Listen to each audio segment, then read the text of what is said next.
Never heard of him. Fair enough. Even I drew a blank when I first heard the name, so I'll be concise. Neil Sedaka is an American music artist who got his start working with a doo-wop group called The Tokens before becoming a solo act due to successful hits such as Calendar Girl and Breaking Up is Hard to Do. Not bad. Not bad. However, he hit a slump around the mid 1960s to early 1970s. The jabbers. Thankfully, his career went back on track in 1975 with the release of both Laughter in the Rain and Bad Blood. That's a relief. In the 1980s, three of his songs were adapted into the two opening and ending themes of the anime.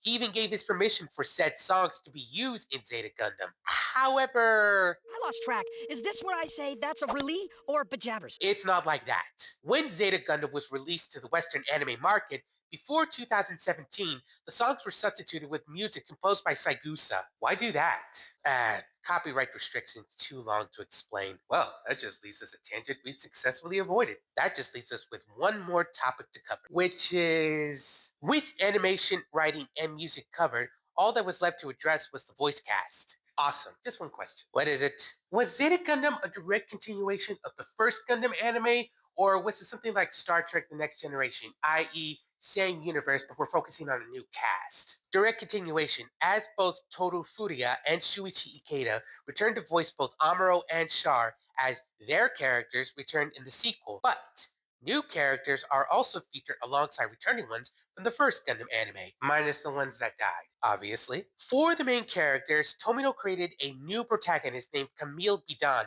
voiced by Nobuo Tobito. Before Zeta Gundam, he voiced Ken Wakashima in the 1983 version of Captain Tsubasa. He would later voice characters such as Takeda Kanryu in the 1996 version of Rurouni Kenshin, Albert Heinrich in the 2001 version of Cyborg 009, Ebisu in Naruto, Straits or Straitso in JoJo's Bizarre Adventure, and Shoken Mamaina in Yashahime. A lot of the anime you listed are really good. Absolutely. So if Camille is the Amuro of this series, who's the Char, so to speak?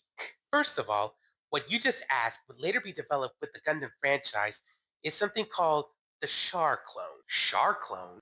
We'll talk more about this when we reach a certain Gundam series at a certain point in our talks. Great.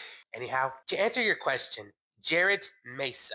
He serves as something to a rival to the main character, who is voiced by Kazuhiko Inoue, who voiced Gilbert Blythe in the 1979 version of Anne of Green Gables, Joe Shimomura in the 1979 version of Cyborg 009, and Tsubame Ozuno in the 1981 version of Urusei Yatsura. After Zeta Gundam, he would later play notable anime characters such as Mikado Sanzenin in the 1989 version of Ranma 1 half, Hatake Kakashi in Naruto, Gildar Clive in Fairy Tail, Cars in the Battle Tendency arc of JoJo, and Yoroichi Tsukiguni in Demon Slayer. Kakashi and Cars?